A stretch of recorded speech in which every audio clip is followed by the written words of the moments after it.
I want to read a verse in Proverbs chapter. ನಾನು ಜ್ಞಾನೋಕ್ತಿನಲ್ಲಿ ಒಂದು ವಚನವನ್ನು ಓದಲಿಕ್ಕೆ ಇಚ್ಛೆ ಪಡ್ತೇನೆ. 24ನೇ ಅಧ್ಯಾಯ.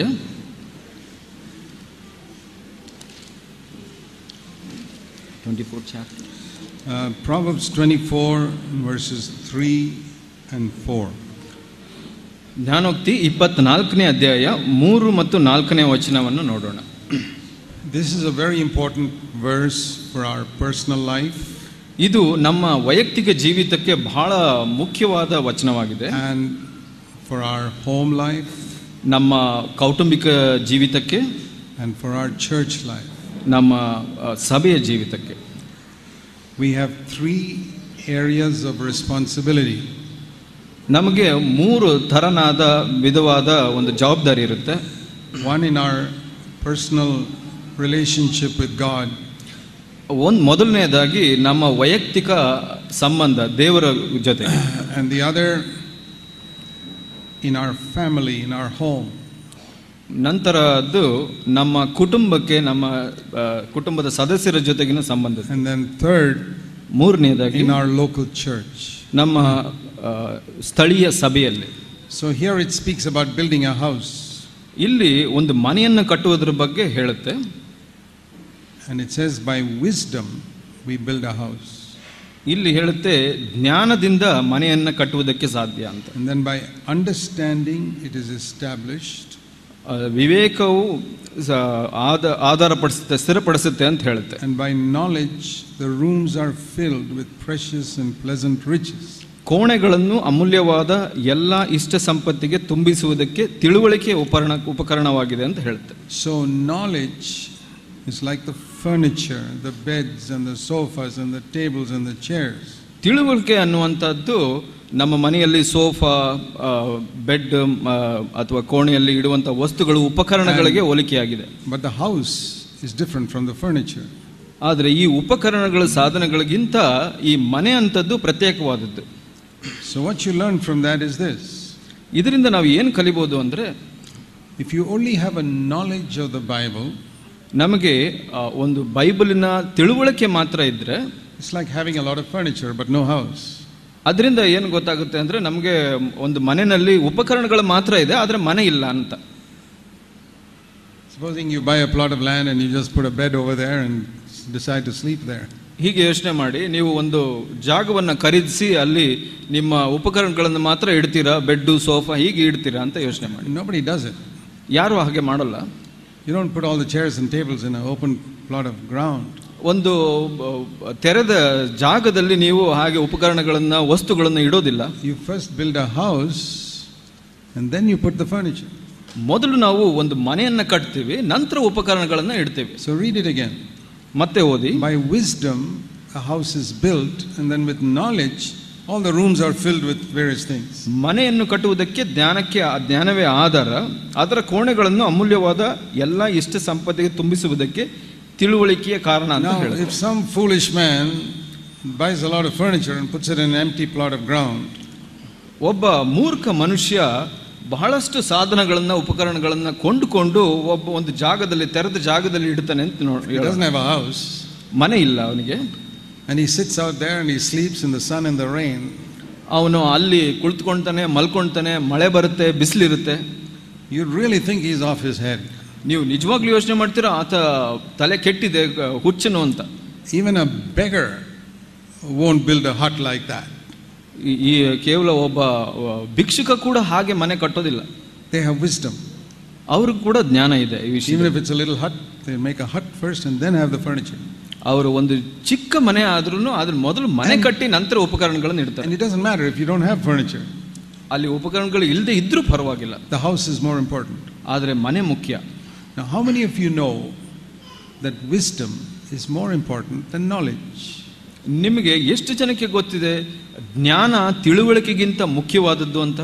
The reason we have so many problems in our life is because we are happy with knowledge and we don't seek after wisdom. ನಮ್ಮ ಜೀವಿತದಲ್ಲಿ ಇರುವಂತ ಎಷ್ಟೋ ತೊಂದರೆಗಳಿಗೆ, ಕಷ್ಟಗಳಿಗೆ ಕಾರಣ ಏನಂದ್ರೆ ನಾವು ಜ್ಞಾನಕ್ಕಿಂತ ತಿಳುವಳಿಕೆಗೆ ಮುಖ್ಯಸ್ಥಿಕೆ ಕೊಡೋದ್ರಿಂದ. Why is it so many husbands and wives who know so much of the Bible still fight with each other? ಯಾಕೆ ಒಬ್ಬ ಗಂಡ ಹೆಂಡತಿ ಬೈಬಲ್ ತಿಳುವಳಿಕೆ ಎಷ್ಟು ಇದ್ರೂ ಇನ್ನೂ ಜಗಳ ಮಾಡ್ತಾರೆ? They have so much knowledge that they can, both of them can teach others. ಅವ್ರಿಗೆ ಎಷ್ಟು ತಿಳುವಳಿಕೆ ಇದೆ ಅಂದ್ರೆ ಒಬ್ಬರಿಗೊಬ್ಬರಿಗೆ ಕಲಿಸ್ಕೊಡೋ ಅಷ್ಟು ತಿಳುವಳಿಕೆ ಇದೆ. But when they fight with each other, they show they have zero wisdom. ಅವರು ಒಬ್ಬರನ್ನೊಬ್ಬರು ಜಗಳ ಮಾಡುವಾಗ ಅದು ಏನು ತೋರಿಸುತ್ತೆ ಅಂದ್ರೆ ಅವರಿಗೆ 0 ಜ್ಞಾನ ಇದೆ ಅಂತ, ಜ್ಞಾನವೇ ಇಲ್ಲ ಅಂತ. There are so many preachers who preach so many wonderful things. ಬಹಳಷ್ಟು ಪ್ರಸಂಗಿಗಳು ಬಹಳ ವಿಷಯಗಳನ್ನ ಪ್ರಸಂಗ ಮಾಡ್ತಾರೆ. But they don't have the spirit of a servant towards other people. ಆದರೆ ಅವರಿಗೆ ಬೇರೆಯವರ ಜೊತೆ ಒಬ್ಬ ಸೇವಕನ ಆ ಒಂದು ಮನೋಭಾವ ಇರೋದಿಲ್ಲ. They exalt themselves over the others in their church. ಅವರ ಸಭೆಯಲ್ಲಿ ಅವರು ಪರರಿಗಿಂತ ತಾನು ಮುಖ್ಯಸ್ಥನು ಅಂತ ಎತ್ತಲ್ಪಡ್ತಾರೆ. They try to show that they are very important and others are not so important. ಅವರು ಏನನ್ನು ತೋರಿಸ್ತಾರೆ ಅಂದ್ರೆ ನಾನೇ ಮುಖ್ಯಸ್ಥನು ಬೇರೆಯವ್ರಿಗಿಂತ ಅಂತ ಎತ್ತಿಸ್ಲಿಕ್ಕೆ ಇಷ್ಟಪಡ್ತಾರೆ. Why are they so stupid?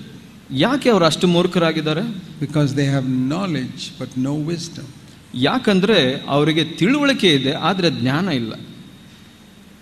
Very few husbands have wisdom. ಬಹಳ ಕಡಿಮೆ ಗಂಡಂದಿರಿಗೆ ಜ್ಞಾನ ಇದೆ. Very few wives have wisdom. ಬಹಳ ಕಡಿಮೆ ಹೆಂಡತಿಯರಿಗೆ ಜ್ಞಾನ ಇದೆ. Very few fathers and mothers have wisdom. ಬಹಳ ಕಡಿಮೆ ತಂದೆ ತಾಯಂದಿರಿಗೆ ಜ್ಞಾನ ಇದೆ. That's why they have so much problem with their children. ಅದರಿಂದ ಅವರ ಮಕ್ಕಳ ಜೊತೆ ಬಹಳಷ್ಟು ತೊಂದರೆ ಇದೆ ಅವರಿಗೆ. You can't bring up children in a godly way by giving them Bible knowledge. ನೀವು ಮಕ್ಕಳನ್ನ ದೈವಿಕವಾಗಿ ಬೆಳೆಸಲಿಕ್ಕಾಗೋದಿಲ್ಲ ಕೇವಲ ಬೈಬಲ್ ಜ್ಞಾನವನ್ನ, ಬೈಬಲ್ ತಿಳುವಳಿಕೆಯನ್ನು ಕೊಡೋದ್ರಿಂದ. There are so many children growing up in our churches with so much Bible knowledge. They are not spiritual. ನಮ್ಮ ಮಧ್ಯದಲ್ಲಿ ನಮ್ಮ ಸಭೆಗಳಲ್ಲಿ ಬಹಳಷ್ಟು ಮಕ್ಕಳು ಬೆಳೀತಾ ಇದ್ದಾರೆ, ಅವರಿಗೆ ಎಷ್ಟೊಂದು ತಿಳುವಳಿಕೆ ಇದೆ ಆದರೆ ಜ್ಞಾನ ಇಲ್ಲ. Because they don't have wisdom. ಅವರಿಗೆ ಜ್ಞಾನ ಇಲ್ಲ. So in every relationship, wisdom is the most important thing. ಎಲ್ಲ ಒಂದು ಸಂಬಂಧದಲ್ಲಿ ಜ್ಞಾನವು ಬಹಳ ಮುಖ್ಯವಾದದ್ದು. That is how we build a house. ಹಾಗೆ ನಾವು ಒಂದು ಮನೆಯನ್ನ ಕಟ್ತೇವೆ. Whether it's your home, ನಿಮ್ಮ ಮನೆ ಆಗಿರಬಹುದು, ಅದು or the church, ಸಭೆ ಆಗಿರಬಹುದು. Some people think if I have the gifts of the Holy Spirit, I can build the church. ಕೆಲವರು ಯೋಚನೆ ಮಾಡ್ತಾರೆ ನನಗೆ ಪವಿತ್ರಾತ್ಮನ ವರಗಳಿದ್ರೆ ಸಭೆಯನ್ನ ಕಟ್ಟಬಹುದು ಅಂತ. Without wisdom, you can never do it. ಜ್ಞಾನವಿಲ್ಲದೆ ನಾವು ಕಟ್ಟಲಿಕ್ಕೆ ಸಾಧ್ಯ ಇಲ್ಲ. That's why we must seek after wisdom in our life. ಅದರಿಂದ ನಮ್ಮ ಜೀವಿತದಲ್ಲಿ ನಾವು ಜ್ಞಾನವನ್ನ ಹಾತೊರಿಬೇಕು. And the first step to that, ಅದಕ್ಕೆ ಮೊದಲನೇ ಹೆಜ್ಜೆ ಏನಂದ್ರೆ, is to acknowledge that we don't have it. ಮೊದಲನೇ ಹೆಜ್ಜೆ ಯಾವುದು ಅಂದ್ರೆ ನಾವು ನಮ್ಮಲ್ಲಿ ಅದು ಇಲ್ಲ ಅನ್ನೋದನ್ನ ತಿಳ್ಕೊಳ್ಳುವಂಥದ್ದು. If I come to God and I think that I have a lot of wisdom, ನಾವು ದೇವರ ಹತ್ರ ಬಂದು ನನಗೆ ಬಹಳ ಜ್ಞಾನ ಇದೆ ಅಂತ ಅಂದ್ಕೊಂಡ್ರೆ, then God won't give me anything. ಆಗ ದೇವರು ಏನು ಕೊಡೋದಿಲ್ಲ ನನಗೆ. Let's take the matter of righteousness. ಒಂದು ನೀತಿಯ ವಿಷಯವಾಗಿ ನಾವು ಯೋಚನೆ ಮಾಡೋಣ. Supposing a person who's not converted, ಒಬ್ಬ ಮನುಷ್ಯ ಅವನು ಹೊಸದಾಗಿ ಹುಟ್ಟಿಲ್ಲ ಅಂತ ಅನ್ಕೊಳ್ಳೋಣ. He comes to God saying, I'm quite good. ದೇವರ ಬಳಿ ಬಂದು ನಾನು ಬಹಳ ಒಳ್ಳೆಯವನು ಅಂತ ಹೇಳ್ತಾನೆ. He'll never be converted. ಅವನು ಯಾವತ್ತೂ ಪರಿವರ್ತನೆ ಹೊಂದೋದಿಲ್ಲ. God will not give him his righteousness. ಯಾಕೆ ಅಂದ್ರೆ ದೇವರು ತನ್ನ ನೀತಿಯನ್ನ ಅವನಿಗೆ ಕೊಡೋದಿಲ್ಲ. Because he is so confident in his own righteousness. ಯಾಕೆ ಅಂದ್ರೆ ಆತನ ಸ್ವನೀತಿಯಲ್ಲಿ ಬಹಳ ಭರವಸೆ ಇದೆ ಅವನಿಗೆ. You remember the story which Jesus said of the Pharisee and the publican in Luke chapter 18. ಲೂಕ 18ರಲ್ಲಿ ಯೇಸು ಒಬ್ಬ ಪರಿಸಾಯನು ಮತ್ತು ಅನ್ಯನ ಬಗ್ಗೆ ಹೇಳಿದ ಸಾಮ್ಯ ಗೊತ್ತಿದೆ ಅಲ್ಲ ನಿಮಗೆ. Verse 9 it says he told this parable to those who trusted in themselves that they were righteous and viewed other people with contempt. 9ನೇ ವಚನದಲ್ಲಿ ನೋಡ್ತೀವಿ, ತಾವೇ ನೀತಿವಂತರೆಂದು ತಮ್ಮಲ್ಲಿ ಭರವಸೆ ಇಟ್ಟುಕೊಂಡು ಉಳಿದವರನ್ನು ಉದಾಸೀನ ಮಾಡುವಂತ ಕೆಲವರಿಗೆ ಒಂದು ಸಾಮ್ಯವನ್ನು ಹೇಳಿದನು ಅಂತ ಹೇಳುತ್ತೆ. And then he told the story of this Pharisee who thought he was very righteous. ನಂತರ ಈ ಕಥೆಯನ್ನು ಹೇಳ್ತಾರೆ, ಒಬ್ಬ ಪರಿಸಾಯ ತಾನು ಒಳ್ಳೆಯವನು ಅಂತ ಅನ್ಕೊಂಡಿದ್ರ ಬಗ್ಗೆ. And far away there was a man who was a sinner, verse 13, who didn't have any righteousness. He said, be merciful to me, a sinner. ಅಲ್ಲಿ ದೂರದಲ್ಲಿ ಒಬ್ಬ ಸುಂಕದವನು ನಿಂತು ದೇವರೇ ನಾನು ಒಳ್ಳೆಯವನಲ್ಲ ಅಂತ ಒಬ್ಬ ದೀನನಾಗಿ ಪ್ರಾರ್ಥನೆ ಮಾಡಿದ್ದನ್ನ ನಾವು ನೋಡ್ತೇವೆ ಇಲ್ಲಿ 13ನೇ ವಚನ. And it says in verse 14, 14ನೇ ವಚನದಲ್ಲಿ that man who acknowledged he had no righteousness got the righteousness of God. ಇಲ್ಲಿ ನನಗೆ ನಾನು ನೀತಿವಂತನಲ್ಲ ಅಂತ ಹೇಳಿದ ಮನುಷ್ಯನು 14ನೇ ವಚನದಲ್ಲಿ ನೋಡ್ತೇವೆ ನೀತಿವಂತನಾಗಿ ನಿರ್ಣಯಿಸಲ್ಪಟ್ಟನು ಅಂತ. When it says justified, that means he got the righteousness of God. ನಾನು ನೀತಿವಂತನಾದನು ಅಂತ ಹೇಳುವಾಗ ಅಂದ್ರೆ ದೇವರ ನೀತಿಯನ್ನು ಪಡೆದುಕೊಂಡನು ಅಂತ ಅರ್ಥ. But who got that righteousness of God? ಆ ದೇವರ ನೀತಿಯನ್ನು ಯಾರು ಹೊಂದಿದರು? Not the one who felt he had some righteousness. ಯಾರು ನಾನು ನೀತಿವಂತನು ಅಂತ ಅಂದುಕೊಂಡನೋ ಅವನಲ್ಲ. But the one who felt he had no righteousness. ಯಾರು ನನಗೆ ನಾನು ನೀತಿವಂತನಲ್ಲ ಅಂತ ಅಂದುಕೊಂಡ. The one who recognized that even what I think is my righteousness is like filthy rags in God's eyes. ಯಾರು ನಾನು ಯಾವುದನ್ನ ನೀತಿ ಅಂದ್ಕೊಂತೀನೋ ಅದು ಕೂಡ ಒಂದು ಹೊಲೆಯಾಗಿದೆ ದೇವರ ದೃಷ್ಟಿನಲ್ಲಿ ಅಂತ ಅಂದ್ಕೊಂತಾನೋ ಅವನು ಹೊಂದ್ಕೊಳ್ತಾನೆ. So in the same way, ಹಾಗೆ if I come to God, ದೇವರ ಬಳಿಗೆ ನಾನು ಬಂದಾಗ I think I have some wisdom. ನನಗೆ ಸ್ವಲ್ಪ ಜ್ಞಾನ ಇದೆ ಅಂತ ಅಂದ್ಕೊಂತೀನಿ. Then you'll never get the wisdom of God, just like this Pharisee never got any righteousness.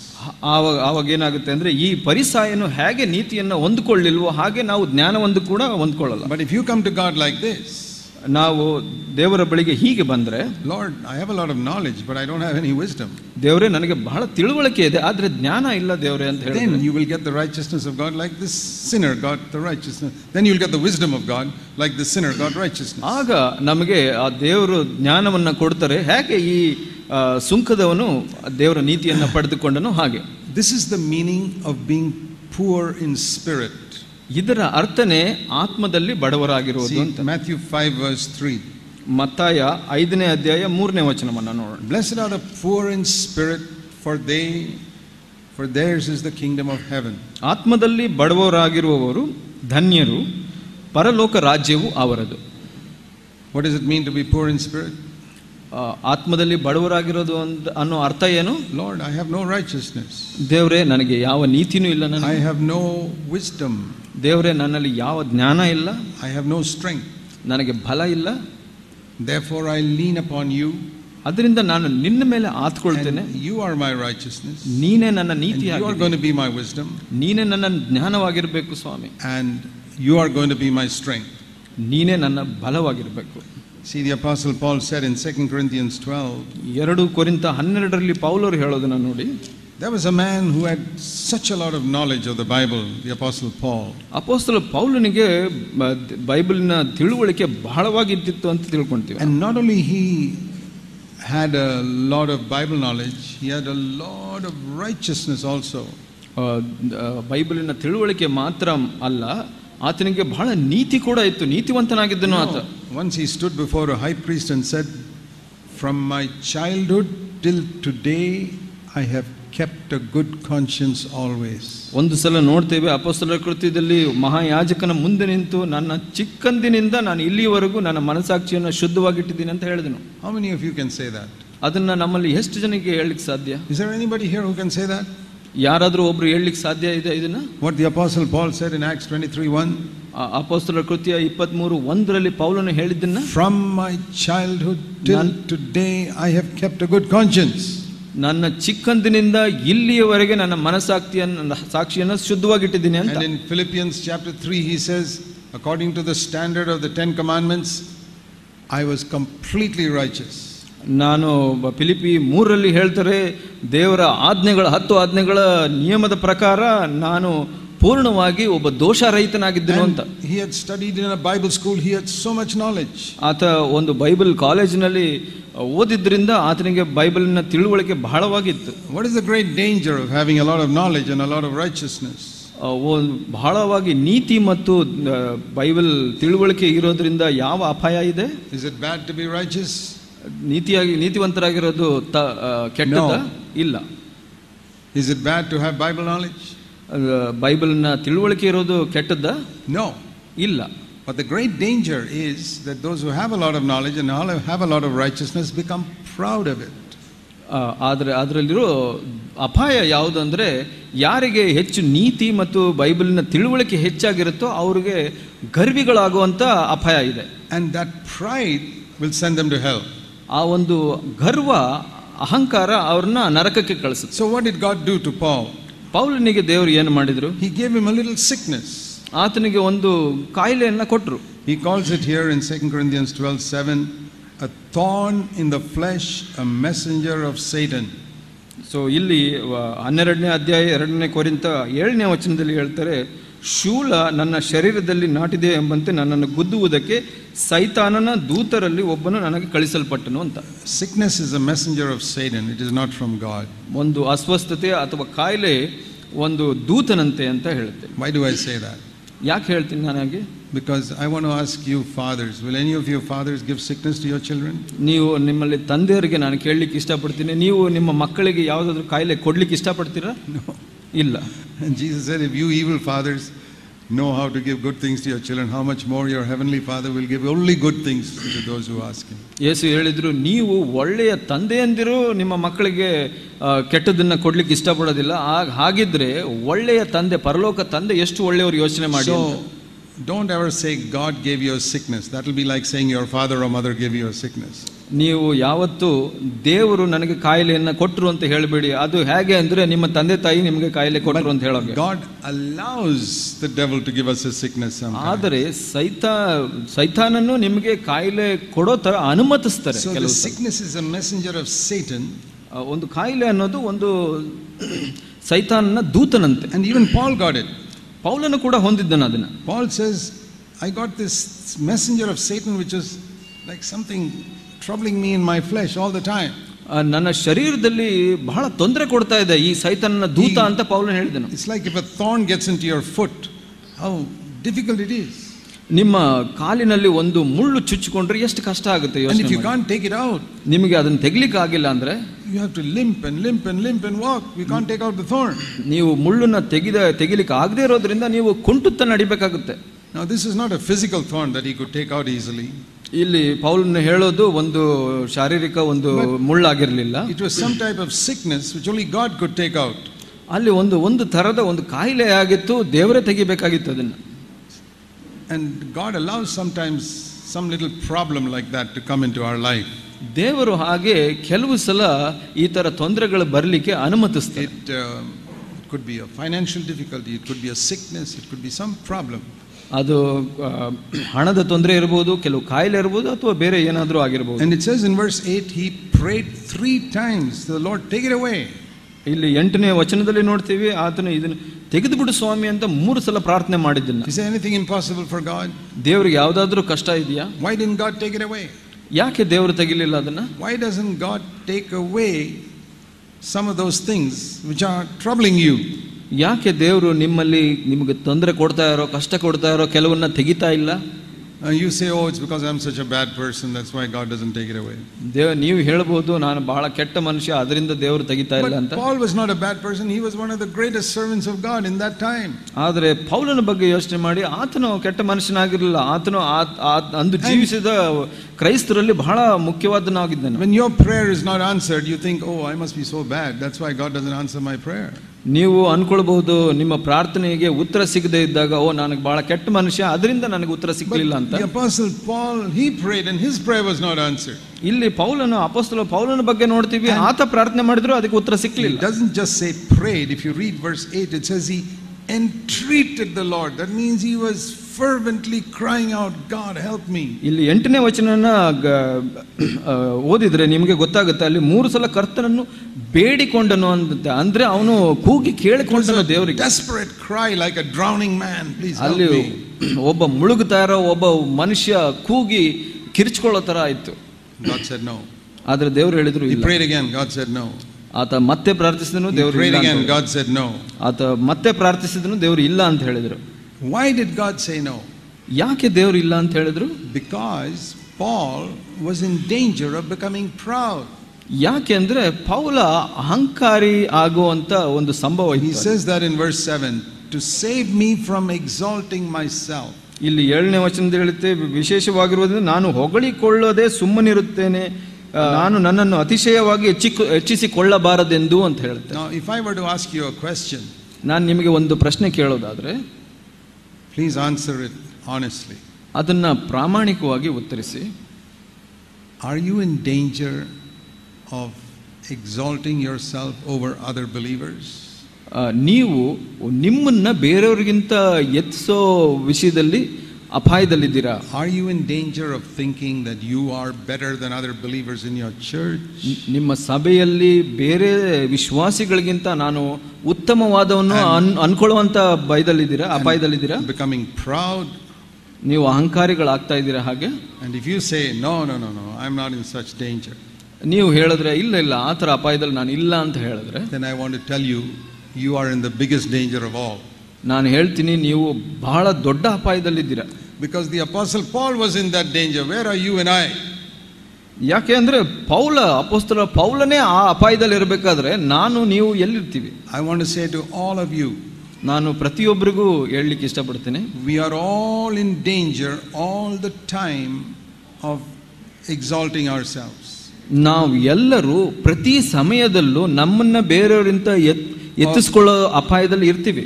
Looking down on others, ಬೇರೆಯವ್ರನ್ನ ತಗ್ಗಿಸಿ ನೋಡೋದ್ರಲ್ಲಿ. Jesus said that parable, no? He said this parable is especially for those who look down on others. ಅಲ್ಲಿ ಆ ಒಂದು ಸಾಮ್ಯವನ್ನು ಹೇಳಿದ್ದನ್ನ ನಾವು ನೋಡಿದ್ವಿ. ಯೇಸು ಹೇಳಿದ್ರು, ಇದನ್ನ ಪ್ರತ್ಯೇಕವಾಗಿ ಯಾರು ಕೆಲವರನ್ನ ದೂಷಣೆಯಿಂದ ನೋಡ್ತಾರೋ ಅವರಿಗೋಸ್ಕರ ಅಂತ. Do you think a prostitute here is in danger of looking down on others? ನೀವು ಯೋಚನೆ ಮಾಡ್ತಿರೋ ಒಬ್ಬ ವ್ಯಭಿಚಾರಿಣಿ ಬೇರೆಯವ್ರನ್ನ ತಗ್ಗಿಸಿ ನೋಡ್ತಾಳೆ ಅಂತ? ಇಲ್ಲ, ಆಕೆ ಆ ಅಪಾಯದಲ್ಲಿ ಇಲ್ಲ. Some elder brother in a church or a bishop or somebody who is in danger of looking down on others. ಅದು ಆಕೆಗೆ ಸಾಧ್ಯ ಇಲ್ಲ ಅದು. ಆದ್ರೆ ಯಾರೋ ಒಬ್ಬ ಬಿಷಪ್, ಒಬ್ಬ ಸಭೆಯ ಹಿರಿಯನಿಗೆ ಆ ಅಪಾಯ ಇದೆ. Because they have so much knowledge. ಯಾಕೆ ಅಂದ್ರೆ ಅವರಿಗೆ ತಿಳುವಳಿಕೆ ಇದೆ ಹೆಚ್ಚಾಗಿ. Or they think they have so much righteousness. ಯಾಕೆಂದ್ರೆ ಅವರು ಅನ್ಕೊಂತಾರೆ ನಾನು ನೀತಿವಂತನು ಅಂತ. That poor prostitute has got no knowledge and no righteousness also. ಆ ಒಂದು ವ್ಯಭಿಚಾರಣಿಗೆ ಒಂದು ತಿಳುವಳಿಕೆ ಆಗ್ಲಿ ಒಂದು ಸ್ವನೀತಿಯಾಗಿ ಇಲ್ಲ. So does God want you to be like a prostitute? ದೇವರು ನಿಮಗೆ ವ್ಯಭಿಚಾರಣಿಯಾಗಿ ಇರಬೇಕು ಅಂತ ಬಯಸ್ತಾರಾ? ಇಲ್ಲ. He wants you to be holy but humble. ದೇವರು ನೀವೆಲ್ಲ ಪವಿತ್ರರಾಗಬೇಕು ಅಂತ ಬಯಸ್ತಾರೆ, ಆದ್ರೆ ದೀನರು ಆಗಿರಬೇಕು. Is that possible? ಆದ್ರೆ ಅದು ಸಾಧ್ಯ ಇದೆಯಾ? What do you think? ಏನು ಯೋಚನೆ? Is it possible to be the holiest, wisest brother in your church and also to be the humblest? ಇದು ಸಾಧ್ಯ ಇದೆಯಾ? ಯೋಚನೆ ಮಾಡಿ. ನಿಮ್ಮ ಸಭೆಯಲ್ಲಿ ನೀವು ಅತಿ ಪವಿತ್ರರಾಗಿ ಮತ್ತು ಅತಿ ದೀನರಾಗಿ ಇರುವಂತ ಸಾಧ್ಯತೆ ಇದೆಯಾ ನಿಮ್ಮ ಸಭೆಯಲ್ಲಿ? Very difficult. ಆದ್ರೆ ಕಷ್ಟ ಇದೆ ಅದು. But we know it's possible. ಆದ್ರೆ ಅದು ಅಸಾಧ್ಯ ಅಲ್ಲ, ಸಾಧ್ಯ ಇದೆ. Because Jesus was like that. ಯಾಕೆ ಅಂದ್ರೆ ಯೇಸು ಹಾಗಿದ್ರು. He was the holiest and wisest and yet he was also the humblest. ಯಾಕೆ ಅಂದ್ರೆ ಯೇಸು ಪವಿತ್ರರಾಗಿದ್ರು ಮತ್ತೆ ದೀನರಾಗಿದ್ರು, ಆದ್ರೂ ಅವರು ದೀನರಾಗಿದ್ರು. But even Paul found it difficult. ಆದ್ರೆ ಪೌಲನಿಗೆ ಅದು ಕಷ್ಟ ಆಯ್ತು. So God had to help him by giving him a little sickness. ಆಗ ಪೌಲನಿಗೆ ದೇವರು ಒಂದು ಕಾಯಿಲೆಯನ್ನ ಕೊಟ್ಟು ಅದನ್ನ ನಿಯಂತ್ರಿಸಬೇಕಾಗಿತ್ತು. God has to help you by giving you little financial difficulty. ದೇವರು ನಿಮಗೆ ಒಂದು ಹಣದ ಕೊರತೆಯನ್ನ ಕಷ್ಟವನ್ನ ಕೊಟ್ಟು ಸಹಾಯ ಮಾಡಬೇಕಾಗಿದೆ. God has to help you by giving you a difficult boss. ನಿಮಗೆ ಒಬ್ಬ ಕಷ್ಟಕರವಾದ ಯಜಮಾನನ್ನ ಕೊಟ್ಟು ನಿಮಗೆ ಸಹಾಯ ಮಾಡಬೇಕಾಗಿದೆ. Or a difficult wife or a difficult husband. ಒಬ್ಬ ಕಷ್ಟಕರ ಗಂಡನಿರಬಹುದು ಅಥವಾ ಹೆಂಡತಿ ಇರಬಹುದು.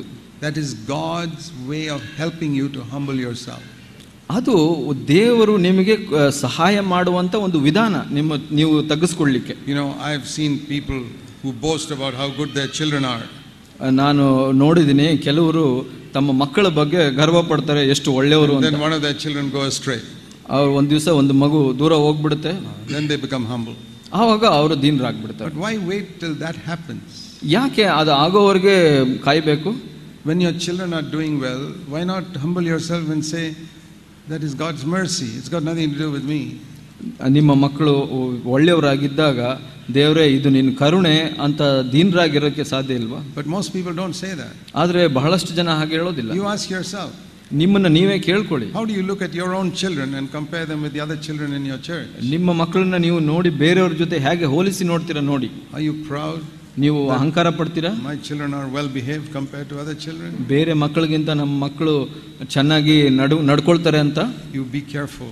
ನೀವು ಜಾಗೃತಿಯಾಗಿರಿ. God will humble you in some way. ದೇವರು ಯಾವುದೋ ಒಂದು ರೀತಿಯಲ್ಲಿ ನಿಮ್ಮನ್ನ ತಗ್ಗಿಸ್ತಾರೆ.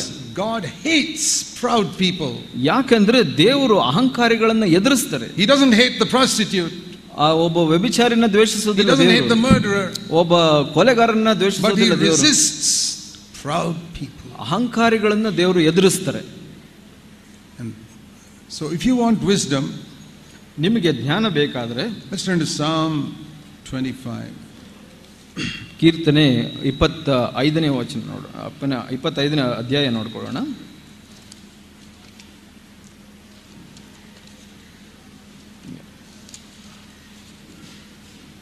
And verse 9. 9ನೇ ವಚನ.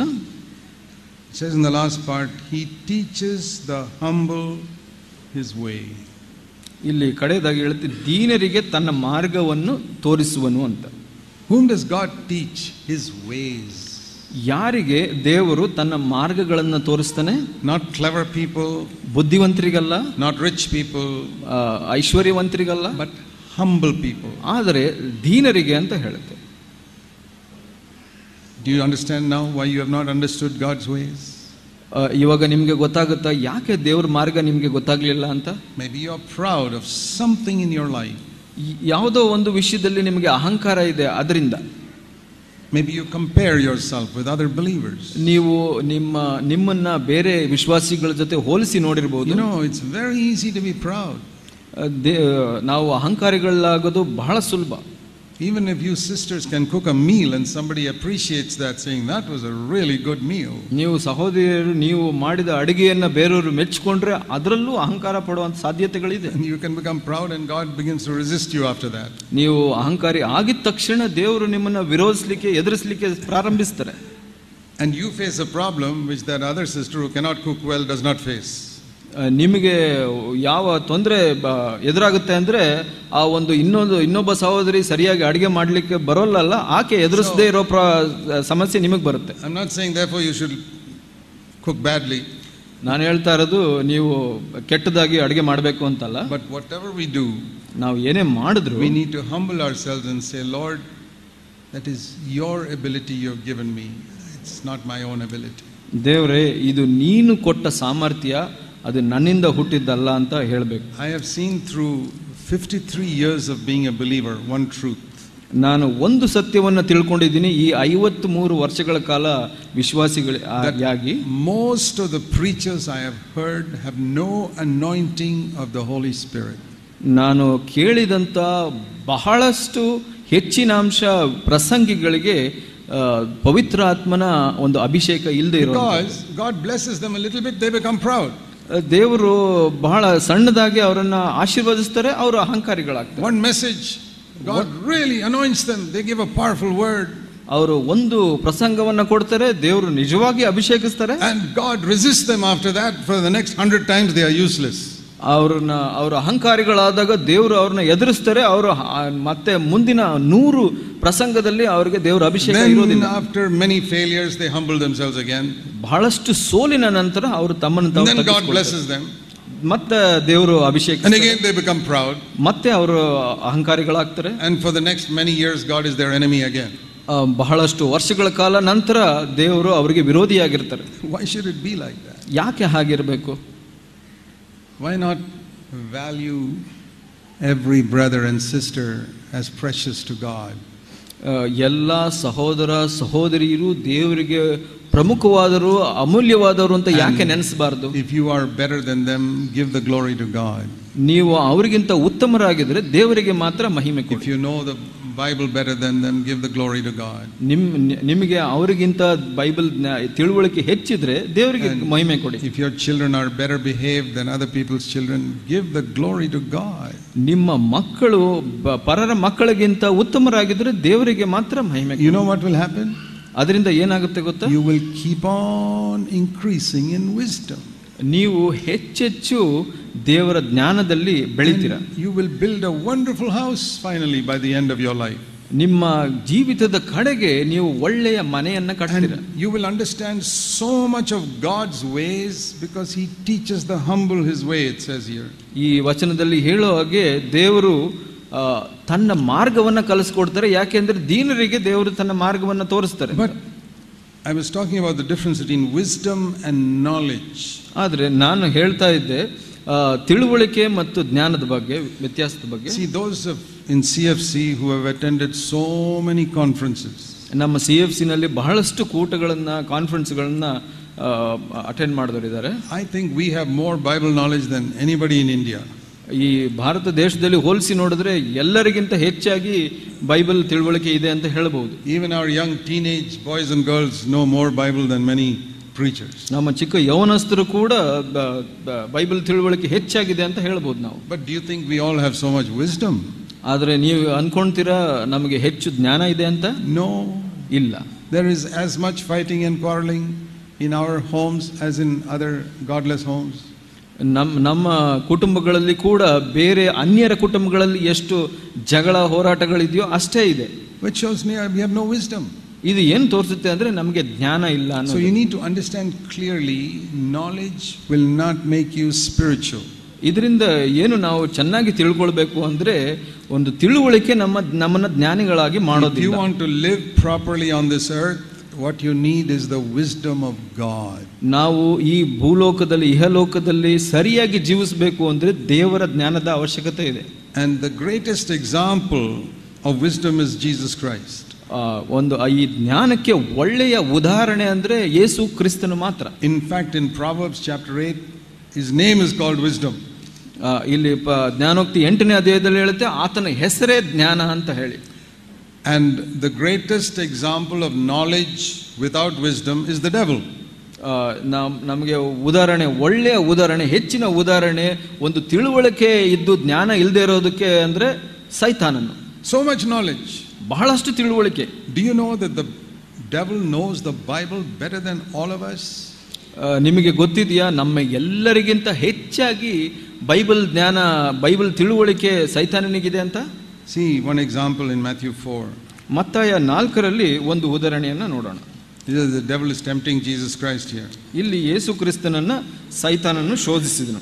He tempts him first saying in verse 3, if you are the son of God, turn these stones into bread. ಇಲ್ಲಿ 3ನೇ ವಚನದಲ್ಲಿ ನಾವು ನೋಡ್ತೇವೆ, ನೀನು ದೇವರ ಮಗನಾಗಿದ್ದರೆ ಈ ಕಲ್ಲುಗಳನ್ನು ರೊಟ್ಟಿಯಾಗಿ ಆಗುವಂತೆ ಅಪ್ಪಣೆ ಮಾಡುವಂತ.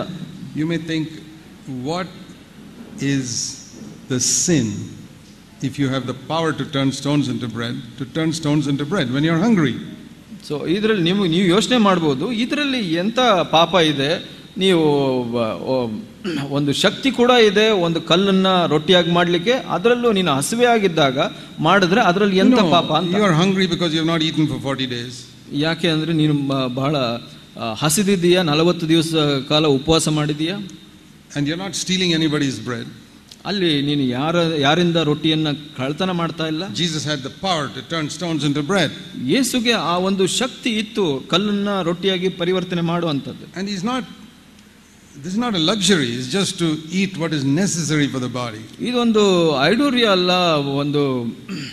ಇದು ಒಂದು ಅವಶ್ಯಕತೆ ಆಗಿತ್ತು ಅದು. But Satan has a great understanding of what is God's ways. He knows it in his theory. ಸೈತಾನಿಗೆ ದೇವರ ಮಾರ್ಗಗಳ ಬಗ್ಗೆ ಒಂದು ತಿಳುವಳಿಕೆ ಇತ್ತು. He knows that God wanted man to live in dependence upon him for everything. ಆತನಿಗೆ ಗೊತ್ತಿತ್ತು ಒಬ್ಬ ಮನುಷ್ಯನು ದೇವರನ್ನು ಆತ್ಕೊಂಡು ಪ್ರತಿಯೊಂದರಲ್ಲೂ ಜೀವಿಸಬೇಕು ಅಂತ. Even if God gives you a power, you should not use it without his permission. ನಿಮಗೆ ದೇವರು ಒಂದು ಶಕ್ತಿ ಕೊಟ್ಟರು ದೇವರ ಅನುಮತಿ ಇಲ್ಲದೆ ಅದನ್ನು ಉಪಯೋಗಿಸಬಾರದು ಅಂತ. That's what many Christians don't understand. ಅದನ್ನ ಬಹಳಷ್ಟು ವಿಶ್ವಾಸಿಗಳು ಗೊತ್ತಿಲ್ಲ. But Jesus understood it. ಆದರೆ ಯೇಸುಗೆ ಗೊತ್ತಿತ್ತು. Anything God gives me, I can use only if he permits me to do it. ಯಾವುದೇ ದೇವರು ಕೊಟ್ಟಿದ್ರು ಅದು ದೇವರ ಅನುಮತಿ ಇಲ್ಲದೆ ನಾನು ಉಪಯೋಗಿಸಬಾರದು ಅಂತ ಯೇಸುಗೆ ಗೊತ್ತಿತ್ತು. So I cannot turn stones into bread without God's permission. ಆತ ಹೇಳಿದನು, ಹೌದು, ನಾನು ದೇವರ ಅನುಮತಿ ಇಲ್ಲದೆ ನಾನು ಕಲ್ಲನ್ನ ರೊಟ್ಟಿಯಾಗಿ ಮಾಡಬಾರದು ಅಂತ. The devil knew if I can make Jesus do that which looks so ordinary, he will sin.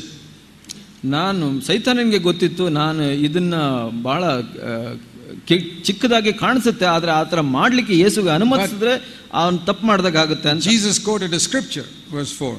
ಅದು 4ನೇ ವಚನದಲ್ಲಿ ನೋಡ್ತೀವಿ, ಯೇಸು ಒಂದು ವಚನವನ್ನ ತಿಳಿಸ್ತಾರೆ. He said, no, in scripture it says you can't live by bread alone, you need the word of God. ಅವ್ರು ಹೇಳಿದ್ರು, ನಾವು ರೊಟ್ಟಿಯಿಂದ ಮಾತ್ರ ಜೀವಿಸೋದಿಲ್ಲ, ದೇವರ ವಾಕ್ಯದಿಂದ ಜೀವಿಸಬೇಕು ಅಂತ. What is he saying? Bread is not the most important thing for a man.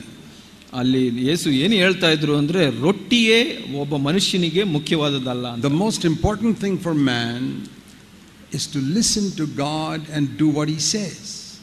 ಮುಖ್ಯವಾದದ್ದು ಒಬ್ಬ ಮನುಷ್ಯನಿಗೆ ಯಾವುದು ಅಂದ್ರೆ, ದೇವರ ವಾಕ್ಯವನ್ನು ಕೇಳಿ ಅದಕ್ಕೆ ವಿಧೇಯನಾಗೋದು. And God has not told me to turn the stones into bread. ದೇವರು ನನಗೆ ರೊಟ್ಟಿಯನ್ನು ಕಲ್ಲನ್ನ ರೊಟ್ಟಿಯಾಗಿ ಮಾಡಲಿಕ್ಕೆ ಹೇಳಿಲ್ಲ. So I'm not going to do it. ಅದರಿಂದ ನಾನು ಮಾಡೋದಿಲ್ಲ ಅದನ್ನ. So as soon as the devil heard, oh, he's going to quote scripture. ಆ ಸೈತಾನ ಕೇಳಿದ ತಕ್ಷಣ, ಓ ಈತನ ದೇವರ ವಾಕ್ಯನ ಹೇಳಲಿಕ್ಕೆ ಬರ್ತಾ ಇದ್ದಾನೆ ಅಂತ, immediately the devil quotes the scripture. ತಕ್ಷಣನೇ ಸೈತಾನ ಏನ್ ಮಾಡ್ತಾನೆ, ಆತನು ದೇವರ ವಾಕ್ಯವನ್ನ ಹೇಳ್ತಾನೆ. He said, why don't you jump from the roof of the temple? ಇಲ್ಲಿ ಈ ಒಂದು ದೇವಾಲಯದ ಮೇಲಿಂದ ಯಾಕೆ ಬೀಳಬಾರದು ನೀನು? Because it is written in scripture, verse 6, that he will give his angels charge over you, to not that you don't get hurt. ನೀನು ಇದು ಶಿಖರದ ಮೇಲಿಂದ ಬಿದ್ದರೆ, ಇಲ್ಲಿ 6ನೇ ವಚನದಲ್ಲಿ ಹೇಳುತ್ತೆ, ನಿನ್ನ ಕಾಲಿಗೆ ಕಲ್ಲು ತೆಗೆದಿತ್ತೆ ಎಂದು ಕೈಗಳಲ್ಲಿ ಎತ್ತುಕೊಳ್ಳುವನು ಅಂತ. You know, there are maybe 20,000 verses in the Old Testament. ಅಲ್ಲಿ ಒಂದು 20,000 ವಾಕ್ಯಗಳಿರಬಹುದು ಹಳೆ ಒಡಂಬಡಿಕೆಯಲ್ಲಿ. How did the devil know exactly the right verse to take out from there to tempt the devil, to tempt Jesus? ಹೇಗೆ ಸೈತಾನನಿಗೆ ಗೊತ್ತಾಯ್ತು ನಿರ್ದಿಷ್ಟವಾದ ಒಂದು ವಾಕ್ಯವನ್ನು ತೆಗೆದು ಯೇಸುಗೆ ಹೇಳಬೇಕು ಅಂತ? Because he knows the Bible. ಯಾಕೆಂದ್ರೆ ಆತನಿಗೆ ದೇವರ ವಾಕ್ಯ ಬಹಳವಾಗಿ ಗೊತ್ತಿದೆ. That is the proof the devil knows the Bible so well. ಅದೇ ಒಂದು ಆಧಾರ, ಸೈತಾನಿಗೆ ದೇವರ ವಾಕ್ಯ ಬಹಳವಾಗಿ ಗೊತ್ತಿದೆ ಅಂತ. If you know the Bible so well, you can quote a verse, it just means you're like the devil. ನೀವು ದೇವರ ವಾಕ್ಯ ಬಹಳವಾಗಿ ಗೊತ್ತಿದೆ, ನಿಮಗೆ ವಚನಗಳು ಹೇಳಲಿಕ್ಕೆ ಗೊತ್ತಿದೆ ಅಂದ್ರೆ ನೀವು ಸೈತಾನ್ ಅಂತ ಆಗಿರ್ಬೋದು. If you don't have wisdom, ನಿಮಗೆ ಜ್ಞಾನ ಇಲ್ಲ ಅಂದ್ರೆ. Jesus also knew which verse to quote. ಯೇಸುಗೆ ಕೂಡ ಗೊತ್ತಿತ್ತು ಯಾವ ವಚನ ಹೇಳಬೇಕು ಅಂತ. But he had wisdom. ಆದ್ರೆ ಆತನಿಗೆ ಜ್ಞಾನ ಇತ್ತು. So how can we convert our knowledge into wisdom? ನಮ್ಮ ಒಂದು ತಿಳುವಳಿಕೆಯನ್ನ ಜ್ಞಾನವಾಗಿ ಹೇಗೆ ಬದಲಾಯಿಸೋದು? I believe that is one of the greatest needs in our CFC churches. ನಮ್ಮ CFC ಸಭೆಗಳಲ್ಲಿರುವ ಬಹಳ ಅವಶ್ಯಕವಾದದ್ದು ಅಂದ್ರೆ ಇದು ಅಂತ ನನಗೆ ಗೊತ್ತಾಗುತ್ತೆ. Particularly in Bangalore, ಬೆಂಗಳೂರಿನಲ್ಲಿ, where people have heard me for more than 35 years. ಜನರು 35 ವರ್ಷದಕ್ಕಿಂತ ಹೆಚ್ಚಾಗಿ ನನ್ನನ್ನು ಕೇಳಿಸ್ಕೊಂಡಿದ್ದಾರೆ. They know so much more than anybody else. ಅವರಿಗೆ ಬೇರೆ ಎಲ್ಲರಿಗಿಂತ ಹೆಚ್ಚಾಗಿ ಗೊತ್ತಿದೆ. But I can see a lot of those brothers and sisters don't have wisdom.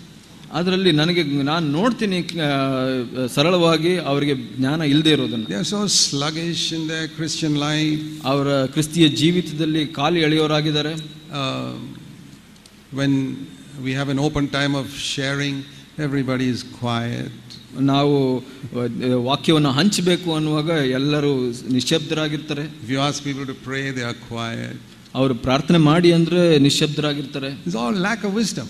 ಅದು ಯಾಕೆ ಅಂದ್ರೆ ಜ್ಞಾನದ ಕೊರತೆ ಇರುವಂಥದ್ದು. Head is full of knowledge. ಆದರೆ ತಲೆಯಲ್ಲಿ ತಿಳುವಳಿಕೆ ತುಂಬಿಕೊಂಡಿದೆ.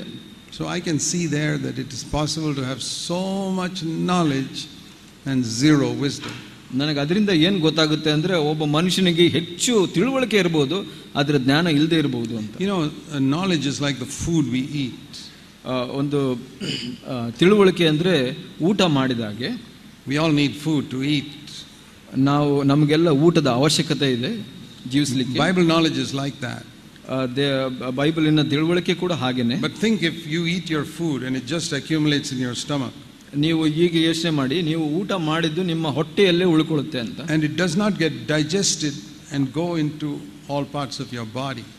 ಅದು ಜೀರ್ಣವಾಗಿ ನಿಮ್ಮ ಶರೀರದ ಎಲ್ಲ ಭಾಗಕ್ಕೆ ಹೋಗೋದಿಲ್ಲ ಅಂತ ಯೋಚನೆ ಮಾಡೋಣ. The rice and the vegetables you ate last week. ಅನ್ನ ಮತ್ತು ಆ ತರಕಾರಿ ತಿಂದಿದ್ದು ಹೋದ ವಾರ. Already the body has started converting it into flesh and blood and bones. ನಿಮ್ಮ ಆ ಶರೀರ ಆ ಜೀರ್ಣದ ಮುಖಾಂತರ ಅದನ್ನ ರಕ್ತ, ಮಾಂಸ ಮತ್ತು ಮೂಳೆಯನ್ನಾಗಿ ಪರಿವರ್ತನೆ ಮಾಡಿ. All the food you ate last month. ಹೋದ ತಿಂಗಳು ತಿಂದ ಊಟವೆಲ್ಲ ಜೀರ್ಣವಾಗಿದೆ. The body has been working on it, not leaving it as rice and vegetables in your stomach, but converting it to blood and flesh and bones. ನಿಮ್ಮ ಶರೀರ ಏನು ಮಾಡುತ್ತೆ ಅಂದ್ರೆ ಅದರ ಮೇಲೆ ಕೆಲಸ ಮಾಡಿ ಅದನ್ನ ಜೀರ್ಣ ಮಾಡಿ ಅದನ್ನ ಬದಲಾಯಿಸಿದೆ, ಶರೀರ ಮಾಂಸ ಶಕ್ತಿಯಾಗಿ. That's how we grew up from childhood to what we are today. ಹಾಗೆ ನಾವು ಒಂದು ಚಿಕ್ಕ ವಯಸ್ಸಿನಿಂದ ಬಾಲ್ಯಾವಸ್ಥೆಯಿಂದ ಈಗ ದೊಡ್ಡವರಾಗಿ ಬೆಳೆದಿದ್ದೇವೆ. But if the rice and vegetables go into your stomach and remain there, ಆದ್ರೆ ಯೋಚನೆ ಮಾಡಿ, ನಿಮ್ಮಲ್ಲಿ ನೀವು ಊಟ ಮಾಡಿದ ಊಟ ಹೊಟ್ಟೆಯಲ್ಲಿ ಹೋಗಿ ಹಾಗೆ ಉಳಿದ್ರೆ, tomorrow you eat some more, ನಾಳೆ ಮತ್ತೆ ಸ್ವಲ್ಪ and it remains there, ಅದು ಉಳ್ಕೊಳ್ಳುತ್ತೆ. and like that every day your stomach becomes bigger and bigger and bigger. ಪ್ರತಿ ದಿವಸ ನೀವು ತಿಂದಿದ್ದು ಹಾಗೆ ಉಳಿದು ಹೊಟ್ಟೆ ದೊಡ್ಡದಾಗುತ್ತೆ. What do you think will happen to you? ಏನಾಗುತ್ತೆ ಅಂತ ಯೋಚನೆ ಮಾಡ್ತೀರಾ? You'll die. ನೀವು ಸಾಯ್ತೀರಾ. Can food make you die? ಒಂದು ಆಹಾರ ನಿಮ್ಮನ್ನ ಸಾಯಿಸುತ್ತಾ? Good food, ಒಳ್ಳೆಯ ಊಟ? yes, ಹೌದು. because it's not digested. ಯಾಕಂದ್ರೆ ಅದು ಜೀರ್ಣವಾಗಿಲ್ಲ. Knowledge is like that. ಹಾಗೆ ತಿಳುವಳಿಕೆಯೂ ಕೂಡ. Knowledge can kill you spiritually. ತಿಳುವಳಿಕೆ ಅನ್ನೋದು ಆತ್ಮಿಕವಾಗಿ ನಿಮ್ಮನ್ನ ಸಾಯಿಸಿಬಿಡುತ್ತೆ. In Jesus' time, the people who knew the Bible best were the Pharisees. ಯೇಸುವಿನ ಕಾಲದಲ್ಲಿ ಬೈಬಲ್ ಅನ್ನು, ಸತ್ಯವೇದವನ್ನು ಹೆಚ್ಚಾಗಿ ತಿಳಿದವರು ಫರಿಸಾಯರು. And they were the most spiritually dead people. ಅವರು ಆತ್ಮಿಕವಾಗಿ ಹೆಚ್ಚಾಗಿ ಸತ್ತ ಮನುಷ್ಯರಾಗಿದ್ದರು. They were so dead that they thought Jesus was the prince of devils, Beelzebub. ಅವರು ಎಷ್ಟು ಸತ್ತಿದ್ದರು ಅಂದ್ರೆ ಯೇಸುವನ್ನ ನೋಡಿ ಆತನ ಬಿಲ್ಜೆಬೂಬನು ಅಂತ ಕರೆದರು. Even the Greeks and Romans knew this is the son of God.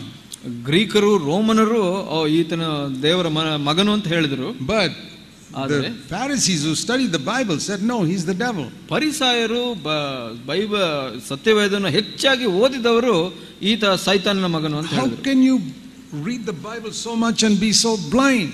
ಅಷ್ಟು ಸತ್ಯವೇದನ ಓದಿ ಅಷ್ಟು ಅಂಧರಾಗ್ಲಿಕ್ಕೆ ಹೇಗೆ ಕಾರಣ? Because they had no wisdom. ಯಾಕೆ ಅಂದ್ರೆ ಅವರಿಗೆ ಜ್ಞಾನ ಇರಲಿಲ್ಲ. That is the greatest danger facing all brothers and sisters in CFC these days. ಇದು CFC ಸಭೆಯಲ್ಲಿರೋ ಸಹೋದರ ಸಹೋದರರು ಎದುರಿಸ್ತಾ ಇರೋ ಬಹಳವಾದ ಅಪಾಯವಾಗಿದೆ. Knowledge without wisdom. ಜ್ಞಾನವಿಲ್ಲದ ತಿಳುವಳಿಕೆ. Food that is not being digested. ಆಹಾರ ಅಜೀರ್ಣವಾಗಿರುವಂತದ್ದು. So how shall we convert this knowledge into wisdom? ಈ ತಿಳುವಳಿಕೆಯನ್ನ ಜ್ಞಾನವಾಗಿ ಹೇಗೆ ಪರಿವರ್ತನೆಗೊಳಿಸಬಹುದು? How shall we convert this food into blood and flesh and bones? ಈ ಆಹಾರವನ್ನ ಒಂದು ಮಾಂಸ, ರಕ್ತ ಮತ್ತು ಮೂಳೆಯಾಗಿ ಹೇಗೆ ಪರಿವರ್ತನೆಗೊಳಿಸೋದು? Jesus told us ಯೇಸು ಹೇಳಿದರು how to become wise. ಹೇಗೆ ಜ್ಞಾನಿಗಳಾಗೋದು. He told us a story. ನಮಗೊಂದು ಕಥೆಯನ್ನ ಹೇಳಿದರು. Matthew 7, ಮತ್ತಾಯ 7, about one man who had knowledge and another man who had wisdom. ಒಬ್ಬ ಮನುಷ್ಯನಿಗೆ ಜ್ಞಾನ ಇತ್ತು, ಇನ್ನೊಬ್ಬನಿಗೆ ತಿಳುವಳಿಕೆ ಇತ್ತು. And you'll see who built the house. ಇಲ್ಲಿ ನೋಡ್ತೀರಾ ನೀವು ಯಾರು ಮನೆ ಕಟ್ಟಿದ್ರು. What did we read in Proverbs 24? Do you remember that verse? 24 ಜ್ಞಾನೋಕ್ತಿನಲ್ಲಿ ಏನು ಓದೋ ನೆನಪಿದೆಯಾ ನಿಮ್ಗೆ? By wisdom the house is built. ಜ್ಞಾನದಿಂದ ಮನೆಯನ್ನು ಕಟ್ಟಬಹುದು. Now you see that here. ಇಲ್ಲಿ ನೋಡ್ತೀವಿ ನಾವು ಅದನ್ನ. Matthew 7:24. 24ನೇ ವಚನ 7ನೇ ಅಧ್ಯಾಯ ಮತ್ತಾಯ. Everyone who hears these words of mine and does them is like a wise man who built his house on a rock. ಈ ನನ್ನ ಮಾತುಗಳನ್ನು ಕೇಳಿ ಅವುಗಳಂತೆ ನಡೆಯುವವನು ಬಂಡೆಯ ಮೇಲೆ ಮನೆಯನ್ನು ಕಟ್ಟಿಕೊಂಡ ಬುದ್ಧಿಯುಳ್ಳ ಮನುಷ್ಯನನ್ನು ಹೋಲುವನು. Opposite is the man who hears these words and does not do them. He is a foolish man who builds on the sand. 26ನೇ ವಚನದಲ್ಲಿ ನೋಡ್ತೀವಿ, ಈ ನನ್ನ ಮಾತುಗಳನ್ನು ಕೇಳಿ ಅವುಗಳಂತೆ ನಡೆಯದೆ ಇರುವವನು ಬುದ್ಧಿಹೀನನು. Now what is the common thing about both these people? ಈ ಇಬ್ಬರಲ್ಲಿ ಒಂದು ಸಾಮಾನ್ಯವಾದದ್ದು ಯಾವುದು? They both heard the words of God. ಇಬ್ಬರು ದೇವರ ವಾಕ್ಯವನ್ನು ಕೇಳಿದರು. This is not talking about a Christian and a Hindu or a Christian and a Muslim. ಇಲ್ಲಿ ಒಬ್ಬ ಕ್ರೈಸ್ತನು ಹಿಂದೂ ಅಥವಾ ಕ್ರೈಸ್ತ ಮುಸ್ಲಿಮನ ಬಗ್ಗೆ ಹೇಳ್ತಾ ಇಲ್ಲ. It's not even talking about a Christian who goes to church and another Christian who doesn't go to church. ಇಲ್ಲಿ ಒಬ್ಬ ಕ್ರೈಸ್ತನು ಸಭೆಗೆ ಹೋಗುವಂತನು, ಕೂಟಕ್ಕೆ ಹೋಗುವಂತನು, ಕೂಟಕ್ಕೆ ಹೋಗದೇ ಇರೋನ ಬಗ್ಗೆನೂ ಹೇಳ್ತಾ ಇಲ್ಲ. It's not talking about a Christian who reads the Bible and a Christian who does not read the Bible. ಇಲ್ಲಿ ಒಬ್ಬ ಕ್ರೈಸ್ತ ಸತ್ಯವೇದ ಓದವನು ಓದದೇ ಇರೋನ ಬಗ್ಗೆ ಹೋಲಿಸ್ತಾ ಇಲ್ಲ. It's talking about two Christians who read the Bible every day. ಇಲ್ಲಿ ಇಬ್ರು ಕ್ರೈಸ್ತರು ಪ್ರತಿ ದಿವಸ ದೇವರ ವಾಕ್ಯವನ್ನು ಓದುವಂತವರು. Who go to church every week. ಪ್ರತಿ ವಾರ ಸಭೆಗೆ ಕೂಟಗಳಿಗೆ ಹೋಗುವಂತವರು. And both of them hear. ಇಬ್ಬರು ಕೇಳಿಸ್ಕೊಳ್ತಾರೆ. Both of them have got knowledge. ಇಬ್ಬರಿಗೂ ಆ ತಿಳುವಳಿಕೆ ಇದೆ. But in one man that knowledge got digested and became wisdom. ಒಬ್ಬ ಮನುಷ್ಯನಲ್ಲಿ ಆ ಒಂದು ತಿಳುವಳಿಕೆ ಜೀರ್ಣವಾಗಿ ಜ್ಞಾನವಾಗಿದೆ. The other one it remained as knowledge, like the stomach getting full. ಇನ್ನೊಬ್ಬನಿಗೆ ಆ ತಿಳುವಳಿಕೆ ಹಾಗೆ ಹೊಟ್ಟೆ ತುಂಬಿಕೊಂಡಾಗೆ ಇದೆ. What was the thing that made the difference? ಏನು ವ್ಯತ್ಯಾಸ ಮಾಡಿದ್ದು ಇದರಲ್ಲಿ? One man obeyed what he heard. ಇಲ್ಲಿ ಒಬ್ಬ ಮನುಷ್ಯ ಏನು ಕೇಳಿಸ್ಕೊಂಡೋ ಅದಕ್ಕೆ ವಿಧೇಯನಾದನು. He heard something and he went home and did it. ಅವನು ಒಂದನ್ನು ಕೇಳಿಸ್ಕೊಂಡನು, ನಂತರ ಮನೆಗೆ ಹೋಗಿ ಅದನ್ನು ಮಾಡಿದನು. At least he tried to do it. ಅಥವಾ ಅವನು ಅದನ್ನ ವಿಧೇಯನಾಗಲಿಕ್ಕೆ ಪ್ರಯತ್ನಿಸಿದನು. For example, ಉದಾಹರಣೆಗೆ, maybe he's talking here about these words of mine. ಇಲ್ಲಿ ಈ ನನ್ನ ಮಾತುಗಳು ಅಂತ ಹೇಳುತ್ತೆ. Now there are hundreds of things Jesus spoke. ನೂರಾರು ವಿಷಯಗಳನ್ನ ಯೇಸು ಮಾತಾಡಿದರು. But here he's particularly talking about chapter 5, 6 and 7. ಇಲ್ಲಿ ಪ್ರತ್ಯೇಕವಾಗಿ ಯೇಸು 5, 6, 7ನೇ ಅಧ್ಯಾಯದಲ್ಲಿ ಮಾತಾಡಿರುವಂತ ಮಾತುಗಳನ್ನ ಹೇಳ್ತಾರೆ. I want to say to all of you, ಅದರಿಂದ ನಾನು ಪ್ರತಿಯೊಬ್ಬರಿಗೂ ಹೇಳಲಿಕ್ಕೆ ಇಷ್ಟಪಡ್ತೀನಿ, study Matthew chapter 5, 6 and 7. ನೀವು ಪ್ರತಿಯೊಬ್ಬರು ಮತ್ತಾಯ 5, 6, 7ನೇ ಅಧ್ಯಾಯಗಳನ್ನ ಅಧ್ಯಯನ ಮಾಡಬೇಕು. If you are not born again, then the first thing you need is to be born again. ನೀವು ಹೊಸದಾಗಿ ಹುಟ್ಟಿಲ್ಲ ಅಂದ್ರೆ ಮೊದಲನೇದಾಗಿ ನೀವು ಹೊಸದಾಗಿ ಹುಟ್ಟಬೇಕು. That means you must ask Jesus to come into your life and forgive your sin. ಅದರ ಅರ್ಥ ಯೇಸು ನಿಮ್ಮ ಹೃದಯದಲ್ಲಿ, ನಿಮ್ಮ ಜೀವಿತದಲ್ಲಿ ಬಂದು ನಿಮ್ಮನ್ನ ಕ್ಷಮಿಸಲಿಕ್ಕೆ ಕೇಳ್ಕೊಳ್ಬೇಕು. It's very important that all of you have that knowledge of Jesus as your savior. ಅದು ಬಹಳ ಮುಖ್ಯ, ಯೇಸು ನಿಮ್ಮ ರಕ್ಷಕನಾಗಿ ತಿಳ್ಕೊಳ್ಳುವಂತದ್ದು. It's not enough just to come to church because your husband comes or your wife comes. ನೀವು ಬರೀ ಸಭೆ ಕೂಟಗಳಿಗೆ ಬರೋದು, ನನ್ನ ಗಂಡ ಬರ್ತಾನೆ ಅಥವಾ ಹೆಂಡತಿ ಬರ್ತಾಳೆ ಅಂತ ಬರೋದಲ್ಲ. Or your parents come. ನಿಮ್ಮ ತಂದೆ ತಾಯಿಗಳು ಬರ್ತಾರೆ ಅಂತ. You yourself must have personally turned from your sin. ನೀವು ವೈಯಕ್ತಿಕವಾಗಿ ಪಾಪದಿಂದ ತಿರುಗಿದವರಾಗಿರಬೇಕು. Come to Jesus and said, Lord Jesus, I am a sinner. ಯೇಸುವಿನ ಬಳಿ ಬಂದು, ಸ್ವಾಮಿ ನಾನು ಪಾಪಿ, there's nothing good in me. ನನ್ನಲ್ಲಿ ಯಾವುದೂ ಒಳ್ಳೆದಿಲ್ಲ. But you died to take away the punishment of all my sin. ನನ್ನ ಪಾಪಗಳಿಗೆ ಇರುವಂತ ಒಂದು ಶಿಕ್ಷೆಯನ್ನ ನೀನು ತಗೊಂಡಿದ್ದೀಯ ಸ್ವಾಮಿ. You rose up from the dead. ನೀನು ಸಾವಿನಿಂದ ಸತ್ತು ಎದ್ದಿದ್ದೀಯ ಸ್ವಾಮಿ. So you're living today. ಇವತ್ತು ನೀನು ಜೀವಿಸ್ತಾ ಇದ್ದೀಯ ಸ್ವಾಮಿ. So I can speak to you. ನಾನು ನಿನ್ನ ಬಳಿ ಮಾತಾಡಬಹುದು. I want you to come into my heart by your Holy Spirit. ನಿನ್ನ ಪವಿತ್ರಾತ್ಮನ ಮುಖಾಂತರ ನನ್ನ ಹೃದಯದಲ್ಲಿ ಬಾ. Come and live in me. ನನ್ನಲ್ಲಿ ಜೀವಿಸು ಸ್ವಾಮಿ. Clean my dirty heart. ನನ್ನ ಅಶುದ್ಧ ಹೃದಯವನ್ನು ಶುದ್ಧೀಕರಿಸು. With the blood you shed on the cross. ಆ ಒಂದು ಶಿಲುಬೆಯಲ್ಲಿ ಹರಿದ ರಕ್ತದಿಂದ forgive my sin. ನನ್ನ ಪಾಪಗಳನ್ನು ಕ್ಷಮಿಸು ಸ್ವಾಮಿ. Give me a new heart. ನನಗೆ ಹೊಸ ಹೃದಯವನ್ನು ಕೊಡು ಸ್ವಾಮಿ. Make me a child of God. ನನ್ನನ್ನು ದೇವರ ಮಗುವನ್ನಾಗಿ ಮಾಡು ಸ್ವಾಮಿ. How long does it take to pray that prayer? ಆ ಪ್ರಾರ್ಥನೆ ಮಾಡಲಿಕ್ಕೆ ಎಷ್ಟು ಸಮಯ ಬೇಕು? Less than 2 minutes. 2 ನಿಮಿಷಕ್ಕಿಂತ ಕಡಿಮೆ. In 2 minutes, if you pray it sincerely, you can be a child of God. ನೀವು ಪ್ರಾಮಾಣಿಕವಾಗಿ ದೇವರ ಮುಂದೆ ಆ ಪ್ರಾರ್ಥನೆಯನ್ನು ಮಾಡಿದ್ರೆ ನೀವು ದೇವರ ಮಗು ಆಗಬಹುದು. If you don't pray it from your heart, you can pray that prayer 100 times, you will not become a child of God. ನಿಮ್ಮ ಹೃದಯದಿಂದ ಮಾಡದೆ ನೀವು 100 ಸಲ ಹೇಳಿದ್ರು ನೀವು ದೇವರ ಮಗು ಆಗಲಿಕ್ಕೆ ಸಾಧ್ಯ ಇಲ್ಲ. It's not just a question of saying it with our mouth. ನಿಮ್ಮ ಬಾಯಿನಲ್ಲಿ ಮಾತ್ರ ಹೇಳೋದು ಮಾತ್ರ. From your heart, ನಿಮ್ಮ ಹೃದಯದಿಂದ you recognize you're a good for nothing sinner. ನೀವು ಯಾವುದಕ್ಕೆ ಪ್ರಯೋಜನವಿಲ್ಲದ ಪಾಪಿ ಅಂತ you recognize that Christ died for all your sins on the cross. ನೀವು ತಿಳ್ಕೊಳ್ಬೇಕು, ಕ್ರೈಸ್ತನು ನಿಮ್ಮ ಎಲ್ಲಾ ಪಾಪಗಳಿಗಾಗಿ ಸತ್ತಿದ್ದಾನೆ ಅಂತ. you believe he rose up from the dead, he is living today.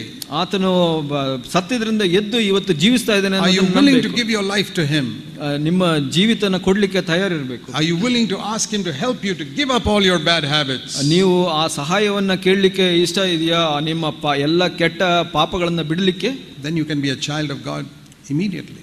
ನಂತರ ತಕ್ಷಣವೇ ನೀವು ದೇವರ ಮಗುವಾಗಬಹುದು. Once you become a child of God, ನೀವು ದೇವರ ಮಗುವಾದ ನಂತರ the most important chapters in the Bible you must read are Matthew 5, 6 and 7. ನೀವು ದೇವರ ಮಗುವಾಗಿದ ನಂತರ ಬಹಳ ಪ್ರಮುಖವಾಗಿ ಮುಖ್ಯವಾಗಿ ಈ ಸತ್ಯವೇದದಲ್ಲಿ ಓದಬೇಕಾದ ಅಧ್ಯಾಯಗಳು ಅಂದ್ರೆ ಮತ್ತಾಯ 5, 6, 7 and ಮತ್ತು Luke 14, ಲೂಕ 14 verse 25 till the end of the chapter. 25ರಿಂದ ಅಧ್ಯಾಯದ ಕಡೆಯವರೆಗೆ ಲೂಕ 14. Even if you don't have time to read the rest of the Bible, ನೀವು ಬೇರೆ ಅಧ್ಯಾಯಗಳು ಓದಲಿಕ್ಕೆ ಸಮಯ ಇಲ್ಲ ಅಂದ್ರೂ ಪರವಾಗಿಲ್ಲ. read Luke 14 verses 25 till the end. ಲೂಕ 14, 25ರಿಂದ ಕಡೆಯವರೆಗೂ ಓದಿ. How to be a disciple of Jesus Christ. ಒಬ್ಬ ಯೇಸುವಿನ ಶಿಷ್ಯರಾಗೋದು ಹೇಗೆ. And then read Matthew 5, 6 and 7. ನಂತರ ಓದಿ ಮತ್ತಾಯ 5, 6, 7. And then at the end of that those 3 chapters, Jesus spoke the story about the wise man and the foolish man.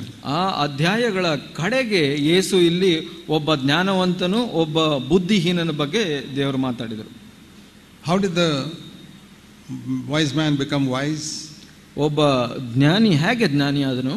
He heard something and he went home and tried to do it. ಅವನು ಕೇಳಿ ಅದು ಮನೆಗೆ ಹೋಗಿ ಅದನ್ನ ವಿಧೇಯಲಾಗಲಿಕ್ಕೆ ಪ್ರಯತ್ನಿಸಿದನು. Let's see, for example, in Matthew 5:21 and 22. ಮತ್ತಾಯ 5ನೇ ಅಧ್ಯಾಯ 21-22 ನೋಡೋಣ.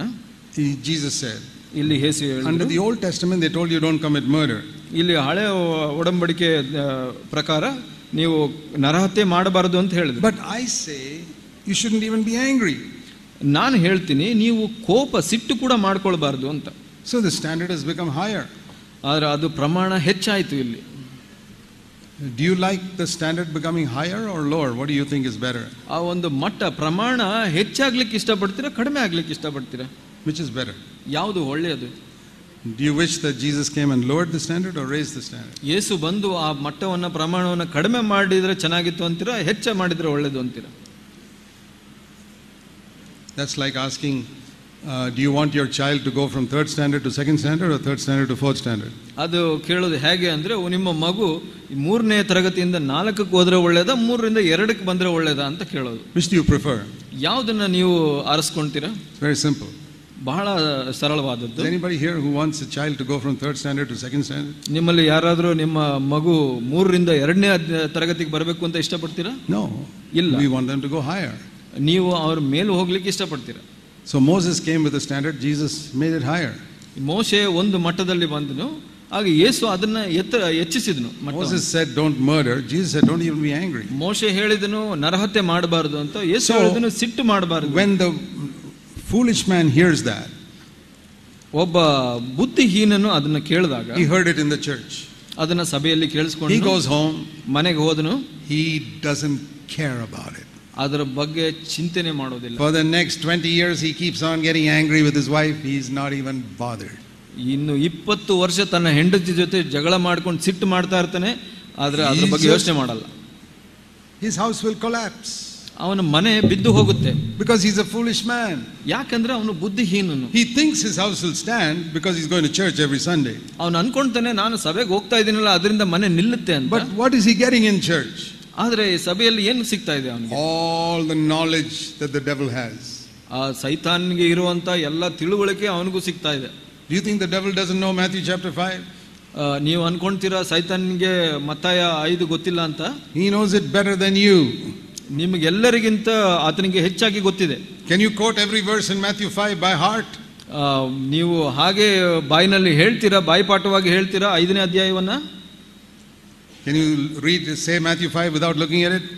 ನೀವು ಸತ್ಯವೇದನ ನೋಡ್ದೇನೆ ನೀವು ಹೇಳಲಿಕ್ಕೆ ಸಾಧ್ಯ ಇದೆ ನಿಮಗೆ? Even I can't do it. ನನಗೂ ಮಾಡ್ಲಿಕ್ಕೆ ಆಗಲ್ಲ. But the devil can. ಆದ್ರೆ ಸೈತಾನ ಮಾಡ್ತಾನೆ. But I can obey every verse there, which the devil cannot do. ಆದ್ರೆ ಅದಕ್ಕೆ ನಾನು ವಿಧೇಯನಾಗಬಹುದು, ಅದು ಸೈತಾನನಿಗೆ ಮಾಡ್ಲಿಕ್ಕೆ ಸಾಧ್ಯ ಇಲ್ಲ. That's the important thing. ಅದು ಮುಖ್ಯವಾದದ್ದು. Not how much you know. ನಿಮಗೆ ಎಷ್ಟು ಗೊತ್ತಿದೆ ಅನ್ನೋದು ಮುಖ್ಯ. Supposing I know 100 verses. ನನಗೆ ಒಂದು 100 ವಚನಗಳು ಗೊತ್ತು. And I obey only one of them. ಅದರಲ್ಲಿ ಒಂದನ್ನು ಮಾತ್ರ ವಿಧೇಯನಾಗ್ತೀನಿ. That is like saying 1% of my life is built on the rock. ಅದು ಹೇಗೆ, ಅದರ ಅರ್ಥ ಏನಂದ್ರೆ, ಆದ್ರೆ ನನಗೆ 1% ಮಾತ್ರ ನಾನು ಬಂಡೆಯ ಮೇಲೆ ಕಟ್ತಾ ಇದ್ದೀನಿ ಅಂತ. Supposing this building only one corner is built on a good foundation, the rest is on sand. ಇಲ್ಲಿ ಈ ಕಟ್ಟಡ ಇದೆ, ಈ ಕಟ್ಟಡದ ಒಂದು ಮೂಲೆ ಭಾಗ ಮಾತ್ರ ಒಂದು ಸರಿಯಾದ ನೆಲದಲ್ಲಿ ಕಟ್ಟಲ್ಪಟ್ಟಿದೆ, ಉಳಿದಿದೆಲ್ಲ ಮರಳಿನ ಮೇಲಿದೆ ಅಂತ ಯೋಚನೆ ಮಾಡಿ. I won't want to stand here because I don't know when it will collapse. ನಾನು ಇಲ್ಲಿ ನಿಲ್ಲಿಕ್ಕೆ ಕೂಡ ಧೈರ್ಯ ಮಾಡೋದಿಲ್ಲ, ಯಾಕೆ ಅಂದ್ರೆ ಯಾವಾಗ ಬಿದ್ದೋಗುತ್ತೆ ಅಂತ ಹೇಳಲಿಕ್ಕಾಗಲ್ಲ. That is how many believers in CFC churches are living today. ಹಾಗೆ ನಮ್ಮ CFC ಸಭೆಗಳಲ್ಲಿ ಬಹಳಷ್ಟು ವಿಶ್ವಾಸಿಗಳು ಜೀವಿಸ್ತಾ ಇದ್ದಾರೆ. I am not worried if you are defeated by anger. ನಾನು ಯೋಚನೆ ಮಾಡೋದಿಲ್ಲ ನೀವು ಸಿಟ್ಟಿನಿಂದ ಸೋಲ್ತಾ ಇದ್ರೆ. I am only asking 2 questions. ನಾನು 2 ಪ್ರಶ್ನೆಗಳನ್ನ ಕೇಳ್ತಾ ಇದ್ದೀನಿ. Do you recognize it is a sin? Do you recognize it is a sin? ಅದನ್ನ ನೀವು ಪಾಪ ಅಂತ ಅಂದ್ಕೊಳ್ತೀರಾ? And secondly, every time you fall, do you repent and weep and cry out to God to deliver you from it? ಪ್ರತಿ ಸಲ ಬಿದ್ದಾಗ ನೀವು ಅತ್ತು ದೇವರಲ್ಲಿ ಕೇಳ್ಕೊಳ್ತೀರಾ, ದೇವರೇ ನನ್ನನ್ನು ಕ್ಷಮಿಸು ಅಂತ. Then you're okay. ಆಗಿದ್ರೆ ಪರವಾಗಿಲ್ಲ. If you don't repenting and crying out to God, then you're in a very serious condition. ನೀವು ಮಾನಸಾಂತರ ಪಡ್ತಾ ಇಲ್ಲ, ದೇವರಲ್ಲಿ ಕೂಗ್ಕೊಳ್ತಾ ಇಲ್ಲ ಅಂದ್ರೆ ನೀವು ಅಪಾಯದ ಸ್ಥಳದಲ್ಲಿ ಇದ್ದೀರಾ. So that's the difference between the wise man and the foolish man. ಬುದ್ಧಿಹೀನನು ಜ್ಞಾನವಂತನ ಬಗ್ಗೆ ವ್ಯತ್ಯಾಸ ಇದೆ. Next Sunday, ಬರುವ ಭಾನುವಾರ they both go to church. ಇಬ್ಬರು ಸಭೆಗೆ ಕೂಟಕ್ಕೆ ಹೋಗ್ತಾರೆ. And they hear another verse.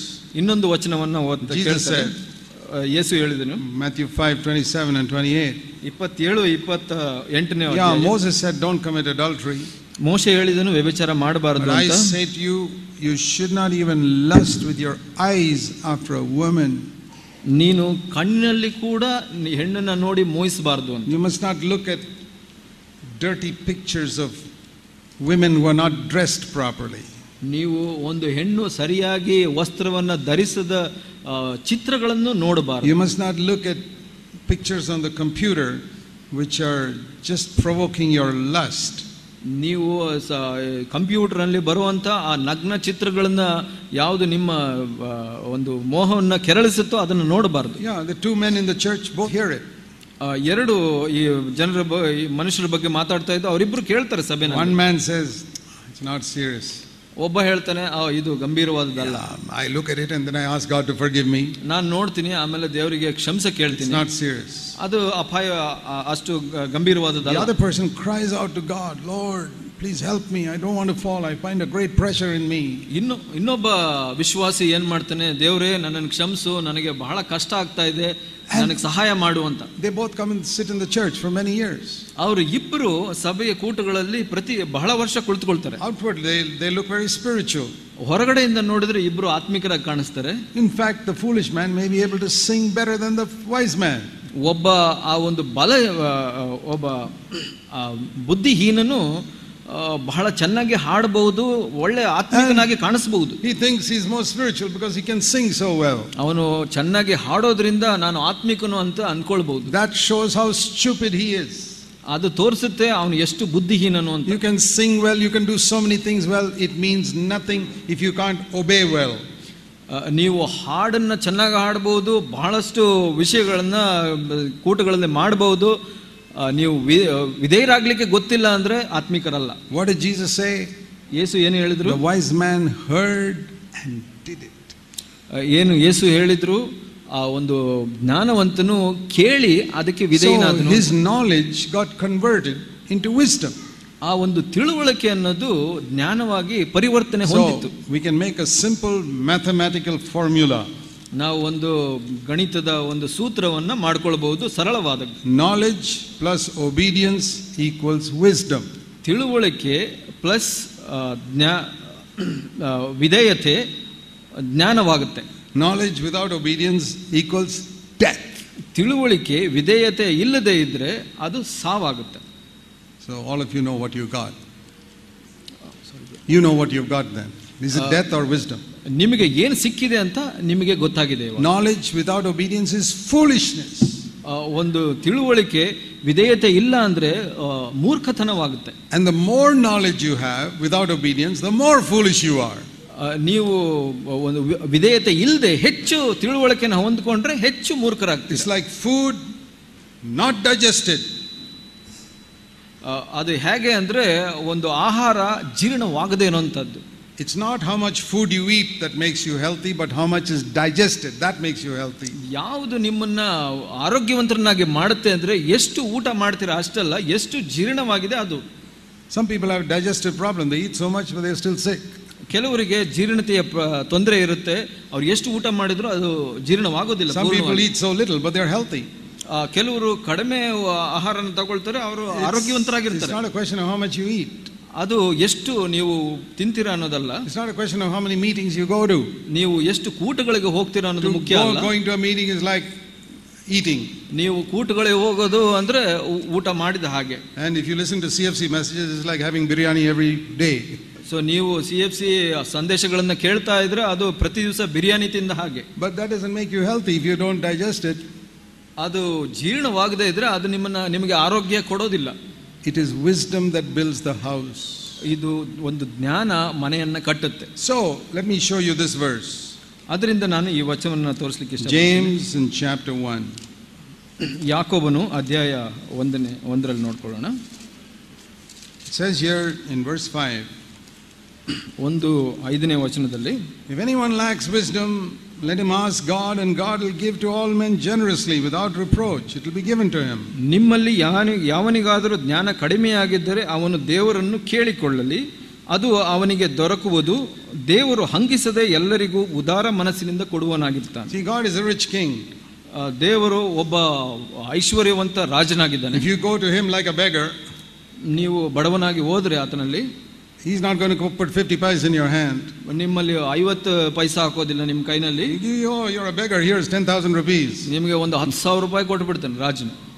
Have you ever given a beggar 10,000 rupees? ನೀವು ಯಾರು ಬಡವರಿಗೆ, ಭಿಕ್ಷುಕನಿಗೆ 10,000 ಕೊಟ್ಟಿದ್ದೀರಾ? God does that. ದೇವರು ಹಾಗೆ ಮಾಡಿ. It says he gives generously. ಹೇಗೆ ಹೇಳುತ್ತೆ, ಅವರು ಉದಾರವಾಗಿ ಕೊಡ್ತಾರೆ ಅಂತ, ಧಾರಾಳವಾಗಿ. First of all, you must acknowledge you lack wisdom. ಮೊದಲನೇದಾಗಿ ನಮಗೆ ಜ್ಞಾನ ಇಲ್ಲ ಅಂತ ಒಪ್ಕೊಳ್ಬೇಕು. And secondly, you must ask God. That's all. ಎರಡನೇದಾಗಿ ದೇವರಲ್ಲಿ ಕೇಳ್ಕೊಳ್ಬೇಕು. But it says you must ask in faith, verse 6. 6ನೇ ವಚನ ಹೇಳುತ್ತೆ, ನೀವು ವಿಶ್ವಾಸದಲ್ಲಿ, ನಂಬಿಕೆಯಲ್ಲಿ ಕೇಳಬೇಕು ಅಂತ. So there are 3 steps there. 3 ಹಂತಗಳಿದೆ. ಒಂದು, you say, Lord, I don't have wisdom. ನನಗೆ ಜ್ಞಾನವಿಲ್ಲ ಸ್ವಾಮಿ. I have a lot of knowledge. ನನಗೆ ಬಹಳಷ್ಟು ತಿಳುವಳಿಕೆ ಇದೆ. I'm not a good husband. ನಾನು ಒಳ್ಳೆಯ ಗಂಡನಲ್ಲ. I'm not a good wife. ನಾನು ಒಳ್ಳೆ ಹೆಂಡತಿ ಅಲ್ಲ. I'm not a good father. ನಾನು ಒಳ್ಳೆ ತಂದೆ ಅಲ್ಲ. I'm not a good mother. ಒಳ್ಳೆ ತಾಯಿ ಅಲ್ಲ. I'm not a good brother. ನಾನು ಒಳ್ಳೆ ಸಹೋದರ. I'm a hypocrite. ನಾನು ಒಬ್ಬ ಕಪಟಿಯಾಗಿದ್ದೇನೆ. I'm pretending to be so spiritual. ನಾನು ಆತ್ಮಿಕನಾಗಿ ನಟಿಸ್ತಾ ಇದ್ದೇನೆ. I lack wisdom. ನನಗೆ ಜ್ಞಾನದ ಕೊರತೆ ಇದೆ. That's number 1. ಮೊದಲನೇದು. Secondly, ಎರಡನೇದಾಗಿ, I must ask God. ದೇವರಲ್ಲಿ ಕೇಳ್ಕೊಳ್ಬೇಕು. I must just sit back and expect it will come. ನಾನು ಕುಳಿತುಕೊಂಡು ನನ್ನ ಹತ್ರ ಬರುತ್ತೆ ಅಂತ ಯೋಚನೆ ಮಾಡಬಾರದು. Lord, give me this wisdom. ದೇವರೇ, ನನಗೆ ಈ ಜ್ಞಾನವನ್ನ ಕೊಡು. Ask means like Jesus said, a man who kept on knocking till he got it. ಯೇಸು ಹೇಳಿದ್ರು, ಬಾಗಿಲನ್ನ ತಟ್ಟುತ್ತಾ ಇದ್ದವನು ಸಿಗೋವರೆಗೆ That is the type of asking. ಹಾಗೆ ಕೇಳಬೇಕು. And third, ಮೂರನೇದಾಗಿ, you must believe that God will give it. ನೀವು ನಂಬಬೇಕು, ನೀವು ಕೂಗಿದಾಗ Lord, I am absolutely sure you will make me a wise man. ದೇವರೇ, ನಾನು ನಿಜವಾಗಿ ಸತ್ಯವಾಗಿ ನಂಬುತ್ತೇನೆ, ನೀನು ನನಗೆ ಜ್ಞಾನವಂತನಾಗಿ ಮಾಡ್ತೀಯ ಅಂತ. That means I am absolutely sure you will help me to obey what I read in Matthew chapter 5. ಅದರ ಅರ್ಥ ಏನು ಅಂದ್ರೆ, ಮತ್ತಾಯ 5ರಲ್ಲಿ ನಾನು ಏನು ಕೇಳಿಸ್ಕೊಂಡು ಅದನ್ನ ವಿಧೇಯನಾಗ್ಲಿಕ್ಕೆ ನೀನು ಸಹಾಯ ಮಾಡ್ತೀಯ ಅಂತ. You will help me to overcome my anger. ನೀನು ನನ್ನ ಸಿಟ್ಟಿನಿಂದ ಜಯ ಪಡೆಯಲಿಕ್ಕೆ ಸಹಾಯ ಮಾಡ್ತೀಯ. You will help me to overcome the lusting with my eyes, which nobody in the church knows I am doing. ನನ್ನ ಸಭೆಯಲ್ಲಿ ಯಾರಿಗೂ ಗೊತ್ತಿಲ್ಲದೆ ನಾನು ಕಣ್ಣಿನಿಂದ ಮೋಹಿಸುವುದನ್ನ ಜಯಿಸಲಿಕ್ಕೆ ನೀನು ಸಹಾಯ ಮಾಡ್ತೀಯ. I am ashamed of it, Lord. ನನಗೆ ಬಹಳ ನೋವಿದೆ ಸ್ವಾಮಿ ಅದರ ಬಗ್ಗೆ. I know you will do it for me. ನನಗೆ ಗೊತ್ತಿದೆ ನೀನು ಮಾಡ್ತೀಯ ಅಂತ. You will get it. ನಿಮಗೆ ಸಿಗುತ್ತೆ. You will become a wise man. ನೀವು ಜ್ಞಾನವಂತನಾಗ್ತೀರ. And if you haven't sought God like that till now, ನೀವು ದೇವರನ್ನ ಹಾಗೆ ಕೇಳಿಕೊಂಡಿಲ್ಲ ಅಂದ್ರೆ, dear brothers and sisters, start today. ಪ್ರೀತಿಯ ಸಹೋದರ ಸಹೋದರಿ, ಇವತ್ತಿನಿಂದ ಪ್ರಾರಂಭಿಸಿ. Say, Lord, from now on I'm going to seek you for wisdom for my earthly life. ಕರ್ತನೇ, ಇವತ್ತಿನಿಂದ ನನ್ನ ಈ ಭೂಮಿಯ ಜೀವಿತದಲ್ಲಿ, ಇಹಲೋಕ ಜೀವಿತದಲ್ಲಿ ನಿನ್ನ ಜ್ಞಾನಕ್ಕಾಗಿ ಹಾತೊರಿತೀನಿ ಸ್ವಾಮಿ. Let's pray. ಪ್ರಾರ್ಥಿಸೋಣ. Let's bow our heads before God. ದೇವರ ಮುಂದೆ ತಲೆಬಾಗಿಸಿ. My dear brothers and sisters, ನನ್ನ ಪ್ರೀತಿಯ ಸಹೋದರ ಸಹೋದರಿಯರೇ, I really believe God has spoken to you. ನಾನು ನಿಜವಾಗಿ ನಂಬುತ್ತೇನೆ, ದೇವರು ನಿಮ್ಮ ಹೃದಯದಲ್ಲಿ ಮಾತಾಡಿದ್ದಾರೆ. I really believe that God has spoken to your heart personally. ನಾನು ನಿಜವಾಗಿ ನಂಬುತ್ತೇನೆ, ವೈಯಕ್ತಿಕವಾಗಿ ದೇವರು ನಿಮ್ಮ ಹೃದಯದಲ್ಲಿ ಮಾತಾಡಿದ್ದಾರೆ. And he wants to hear your prayer. ದೇವರು ನಿಮ್ಮ ಪ್ರಾರ್ಥನೆಯನ್ನು ಕೇಳಲಿಕ್ಕೆ and he wants to answer it. ಅದಕ್ಕೆ ಉತ್ತರಿಸಲಿಕ್ಕೂ ದೇವರು ಸಹ ಇಷ್ಟಪಡ್ತಾರೆ. Heavenly Father, ತಂದೆಯಾದ ದೇವರೇ, we pray that nobody will go away from here imagining that everything is all right with them. ಇಲ್ಲಿ ಯಾವ ಒಬ್ಬನೂ ಇಲ್ಲಿಂದ ಎಲ್ಲವೂ ಸರಿ ಇದೆ ಅಂತ ಹೋಗದೇ ಇರೋ ಹಾಗೆ ಸಹಾಯ ಮಾಡಿ. Let there be a cry in every heart. ಪ್ರತಿಯೊಂದು ಹೃದಯದಲ್ಲೂ ಆ ಒಂದು ಕೂಗು ಇರಲಿ ಸ್ವಾಮಿ, for wisdom. ಜ್ಞಾನಕ್ಕಾಗಿ. We pray in the name of the Lord Jesus. ಕರ್ತನಾದ ಯೇಸುವಿನ ಹೆಸರಲ್ಲಿ ಬೇಡುತ್ತೇವೆ. Amen.